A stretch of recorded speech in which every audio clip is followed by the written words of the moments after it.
வணக்கம் ஃப்ரெண்ட்ஸ். சிறகடிக்க ஆசை சீரியல் இன்றைக்கான ப்ரொமோவை பார்க்கலாம். ஃபஸ்ட்டு சீனில் வந்து முத்து மீனான்னு கூப்பிட்டுக்கிட்டு வராரு. மீனா உள்ளேருந்து வராங்க. முத்து வந்து ரொம்ப ரிக்வெஸ்ட் பண்ணி மீனாக்கிட்ட கேட்குறாரு.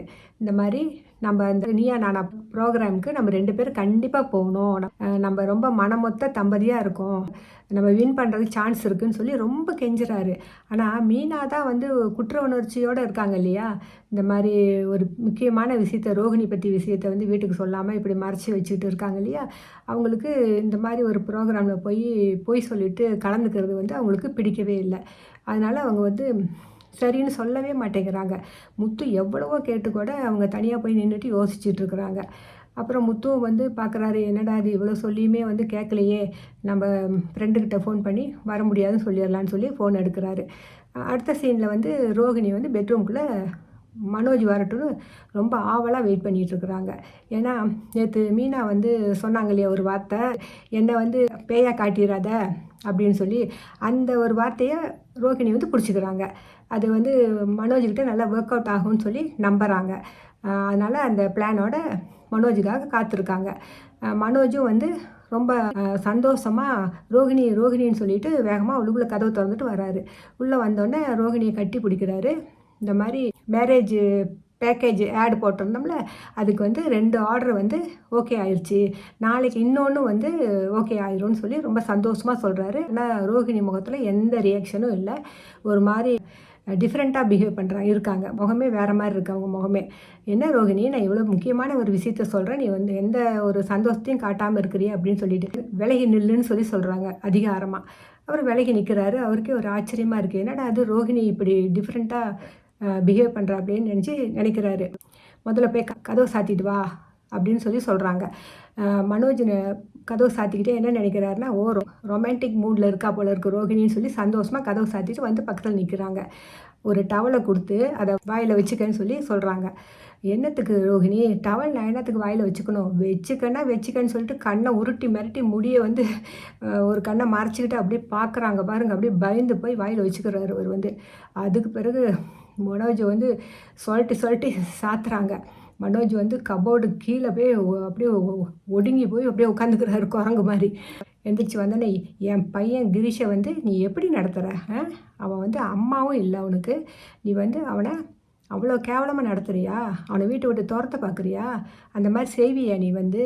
நான் வந்து ரோஹிணி கிடையாது, நான் வந்து கல்யாணி, கிரீஷோட அம்மா. ரோஹிணியோட உடம்புல பூந்துருக்கேன், பேயாக வந்து பூந்துருக்கேன் உள்ளுக்குள்ளே. நீ இதே மாதிரி பண்ணிக்கிட்டு இருந்தீன்னா உன்னையும் சும்மா விட மாட்டேன், உங்கள் அம்மா உடம்புல இருக்கிற ரத்தத்தெல்லாம் உறிஞ்சி குடிச்சிட்டு போயிட்டே இருப்பேன்னு சொல்கிறாங்க.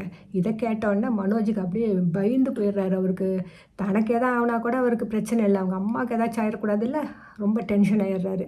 ரோஹிணி சொல்கிறாங்க, என் பையன் வெளியே பசியோடு உட்காந்துருக்கான், அவனை டைனிங் டேபிள் கூட்டிகிட்டு போய் உட்கார வச்சு இட்லி போட்டு குழம்பு ஊற்றி உன் கையாலே ஊட்டி விடணும் அப்படின்னு சொல்லி. நான் எதுக்கு ஊட்டி விடணும் அப்படின்னு சொல்கிறாரு. திரும்ப இப்படி எடுத்து பேசினோன்னே அதே மாதிரி சொல்கிறாங்க. அவங்க அம்மாவை பற்றி சொன்னோன்னே பயந்துக்கிறாரு.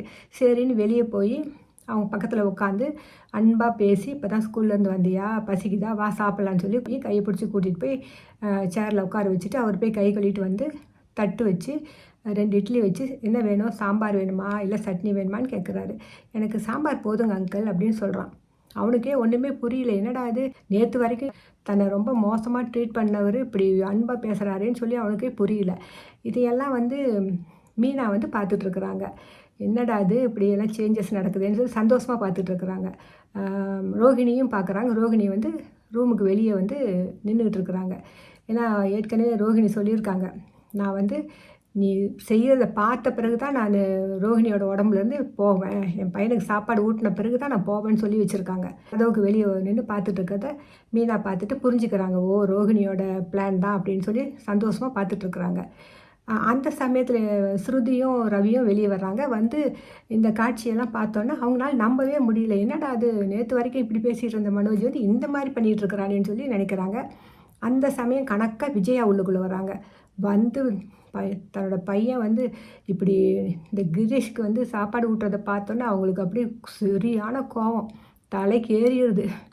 என்னடா பண்ணிகிட்ருக்குற மனோஜ், இவனுக்கு போய் நீ சாப்பாடு ஊட்டி விட்டுட்ருக்கியா அப்படின்னு சொல்லி கண்டபடி பேசுகிறாங்க. மனோஜ் சொல்கிறாரு, இல்லைம்மா ஒரு சாமியார் சொன்னார், இந்த மாதிரி குழந்தைங்களுக்கு சாப்பாடு ஊட்டினா தொழில் நல்லா விருத்தி அடையும்னு சொன்னாருன்னு சொன்னோன்னே எல்லாரும் நம்ப மாட்டேங்கிறாங்க.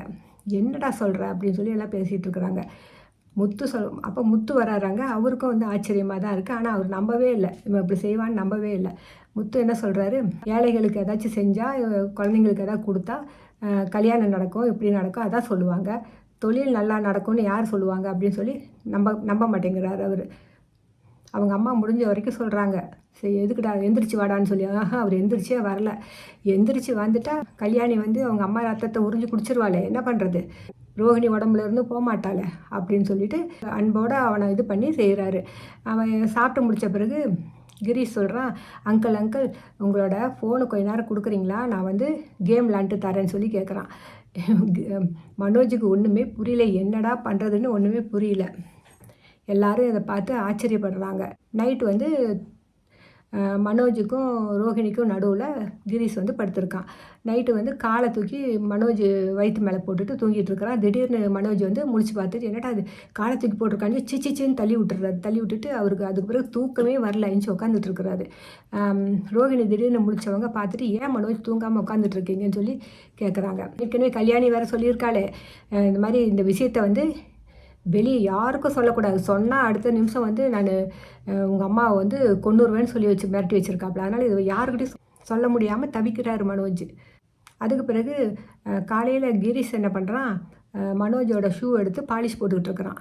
மனோஜ் புறப்பட்டு ரெடியாகி வெளியே வர்றாரு ஆஃபீஸ்க்கு போகிறதுக்கு. என்னடா பண்ணிகிட்ருக்கேன், ஏன் ஷூ எடுத்து எதுக்கு பாலிஷ் போட்டுட்ருக்கேன்னு திட்டுறாரு. அந்த சமயத்தில் முத்து உள்ளுக்குள்ளே வந்துட்டு, என்னடா மனோஜ், கிரீஷை வந்து உன்னோட ஷூக்கு பாலிஷ் போட சொன்னியா அப்படின்னு சொல்லி திட்டுக்குள்ளே அண்ணாமலை சொல்கிறாரு, இல்லைப்பா அவனே தான் மனோஜோட ஷூவுக்கு வந்து பாலிஷ் போட்டுட்ருக்கான், மனோஜ் எல்லாம் சொல்லலை அப்படின்னு சொன்னோன்னே கிரீஷ் சொல்கிறான், அங்கிள் என்னையும் கொண்டு போய் ஸ்கூலில் விட்டுட்டு போங்கன்னு சொல்லி சொல்கிறான். இதை கேட்டு, நானா உன்னை ஸ்கூலில் விடுறதா அப்படின்னு சொல்லிட்டு அவருக்கு வந்து ஒன்றுமே புரியல. என்ன பண்ணுறது, செஞ்சு தானே ஆகணும். இதோட இன்றைக்கி அனுப்புகிறமும் முடியுது. நன்றி.